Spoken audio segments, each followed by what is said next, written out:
Eh bien bonjour, j'ai compris comment on implémentait les textures sur un jeu, sur un moteur de jeu. C'est pas facile, j'ai galéré de fou. À vrai dire, j'ai résolu le bug hors stream, tellement j'ai galéré. Bon, je vais arrêter là. Ouais, je vais arrêter là. Parce que là, je tourne en rond. Mis à part ça, pas grand-chose. J'ai pas fait grand-chose cette semaine. Vu qu'on est beaucoup sur de la lecture de doc, bah, on n'avance pas énormément. Cependant, j'ai compris pas mal de choses, notamment pourquoi ça ne marchait pas.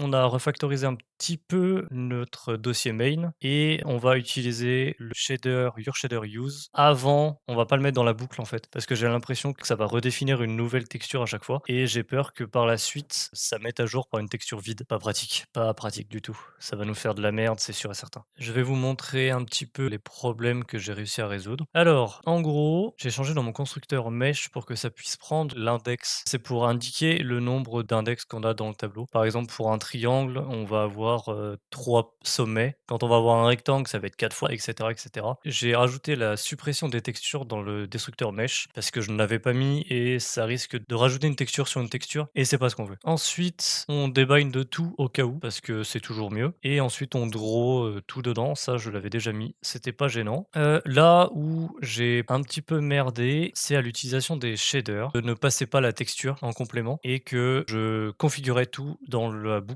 Et ça fait que ça reconfigurait en boucle. C'est pas bon parce que du coup, ça remet à zéro concrètement à chaque fois. Du coup, là, j'ai fait 2 constructeurs pour qu'on puisse, tester si tout marche correctement. Donc pour ça, on a un indice là pour le rectangle avec 6 points qui du coup est là configuré en 6. Et là, on a les vertices pour le rectangle qui du coup, on a bien 4 sommets avec 4 couleurs différentes qui l'ont là du coup ne vont pas être utilisées pour l'instant parce que nous on va utiliser que texture. Et du coup, comment ça passe dans le constructeur? Donc on fait passer notre tableau avec ici le vertex count, donc pour savoir combien de sommets on a. Donc là on en a 4. Les indices pour savoir dans quel ordre on veut que ça soit affiché, pour éviter d'avoir des superpositions de points. Parce que là on fait un rectangle avec 2 triangles. Et ensuite le nombre d'indices qu'on a besoin dans notre tableau, donc là 6. Pour un triangle, c'est la même chose. On prend un tableau triangle, on précise qu'on a bien 3 sommets et pas 4. On précise le tableau des indices qui correspond à ce qu'on a besoin, même si il me semble qu'on n'a pas besoin. Le tableau des sommets est configuré de la même manière, c'est-à-dire qu'on a les couleurs au milieu et les coordonnées à la fin. Et du coup, à la fin, on précise combien qu'on a d'indices, donc 3. Et on draw tout ça directement, ce qui fait que quand on génère, ça nous affiche correctement notre magnifique, bah là du coup, rectangle avec la texture dedans. Voilà, voilà. Et on a même les données dedans qui nous dit que la texture qu'on a chargée est en 512 par 512. C'est parfait, tout marche correctement. Alors, durant la configuration de tout ça, j'ai eu un bon gros problème qui m'a pris plusieurs heures, je crois qu'il m'a pris 3 heures à corriger. En fait, je n'arrivais pas à afficher le rectangle dans mon moteur de jeu, dans ma fenêtre de jeu. Le problème à ça, j'ai galéré à le trouver, mais en fait, c'est une connerie toute bête. J'envoyais pas assez de bits,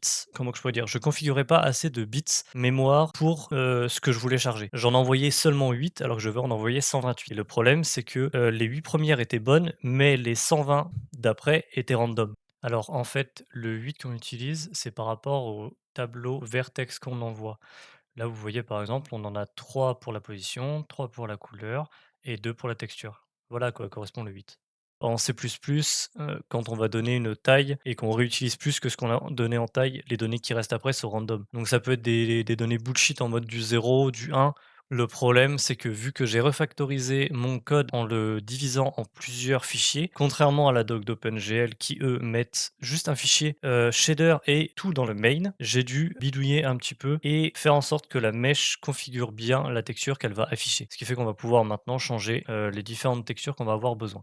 Ensuite, j'ai dû refactoriser le constructeur en ajoutant une nouvelle option pour indiquer le nombre d'indices qu'on veut faire passer. Comme ça, si on a besoin de passer par exemple un octogone ou un carré, on aura juste à changer le nombre à la fin de notre constructeur qui va être beaucoup plus simple à gérer. Ensuite, au niveau des shaders, j'ai dû changer en ajoutant la ligne pour que ça affiche les textures correctement. Ça, en vrai, c'est pas trop compliqué. En suivant la doc, vous pouvez le faire super facilement. Le seul truc, c'est qu'on a besoin de faire passer un uniforme qu'on va retrouver dans notre set ici. Et voilà. Ce qui fait qu'à la fin, on se retrouve avec un beau rectangle avec la texture qu'on a besoin. Et puis voilà. Maintenant, la prochaine étape, ça va être d'essayer de faire une caisse avec cette texture ou de changer. Je vais d'abord essayer de changer la couleur. En vrai, ça peut être intéressant parce que si par exemple exemple, notre texture, ça va être notre joueur. Si on veut définir que notre joueur prenne des dégâts et crée une petite animation sur ça, plutôt que de devoir changer la texture par, admettons, une texture rouge, on va pouvoir directement, je pense, changer la couleur de notre texture en rouge le temps d'une demi-seconde, histoire de faire pop comme si on montrait qu'on prend des dégâts. Donc je vais essayer d'implémenter ça et ensuite on va essayer de passer sur un petit peu de 3D avec la caméra et tout et je pense que ça peut être assez intéressant. Voilà, voilà, je pense avoir tout dit. Les étapes prochaines, là, je vais commencer à essayer d'implémenter peut-être un carré, faire de la 3D, ça serait pas mal. Commencer à avoir de la 3D, ça pourrait être cool. Concernant l'avancée du moteur, je